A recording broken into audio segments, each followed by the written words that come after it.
everybody, welcome back to my channel. In today's video, I'm going to be starting a quick little series on my channel for the next 7 days. I'm going to be making a 7 curry series. Now 7 curry is a very traditional set of Guyanese foods. It refers to 7 different vegetarian dishes or 7 different curries, and these are different vegetables such as pumpkin, such as spinach, potatoes, chickpeas, eggplant. The veggies go on, and there's so many different variations on this depending on the region or the place in Guyana that you or your family is from. 7 curry is usually something that is made for Guyanese Hindu weddings or religious functions. Now, you do not have to wait for a religious time to make this delicious set of food. You can make this anytime. In today's video, I'm dressed up in yellow. That means one thing. I'm going to be making a big pot of dal. Whenever you eat 7 curry, you always start off with that rice in your bowl or your plate. You add some dal on top, and then you go with all of your other veggies and different curries. So I'm going to start off simple. I'm going to make the dal today, and I'm going to show you guys some tips and tricks on how to make a great pot of dal. Now, you all may have noticed that I'm dressed up today, and in today's video, it's being sponsored by Leah's Fashion and Religious House. Make sure next time you guys are in Queens, New York, you check out Leah's Fashion and Religious House. Not only do they have amazing outfits like this for men, for women, for kids, for anybody, they also have lots of different religious items that you may need for the religious holidays that are going to be coming up. They have statues, they have puja materials, and different things that you may need whenever you're completing any Hindu rituals. Make sure when you head on over to Leah's, you go ahead and tell them that Matthew's Guyanese Cooking sent you, just so this way she knows that everybody is seeing the videos that I'm posting, and this way she gets a little bit more traction that way as well. Without further ado, let's get into this recipe and get started on this big pot of dal.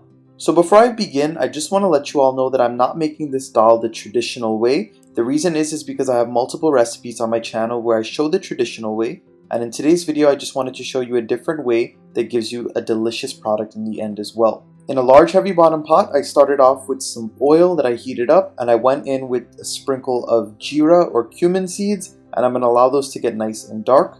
And I have some aromatics here. I have some onion, some hot pepper, some scallions, as well as some garlic.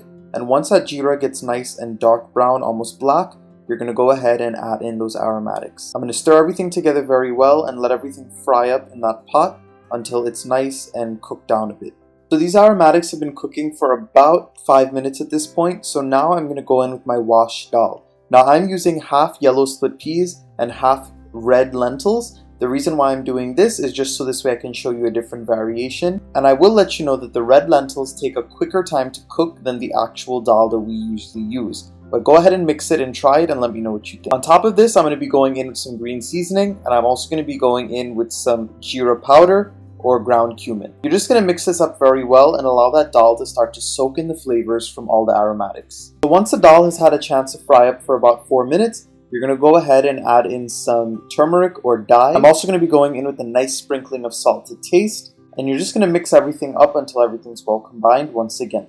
And once all of your ingredients have had a chance to fry up very well, you're going to go ahead and add in your water. Now I'm using water to cover a little more than halfway of my pot, but if you wanted to use more or you need to use less, just depending on how long your dal is going to take to cook, then go ahead and do so. But all you're going to go ahead and do is you're going to mix this together. You're going to let this come up to a boil, and then you're going to reduce the heat to like a medium-low, depending on where you're cooking on, and then you can go ahead and just let it cook down until the dal melts away. So this is what my dal looks like after about 30 minutes of cooking. As you all can see, it's cooked down pretty well, but there are still some chunks in there. It's starting to get soft though. So all I'm going to do is go ahead and take my dal gutney, and I'm going to go ahead and I'm going to swizzle it around until that dal breaks away a bit and it becomes nice and smooth.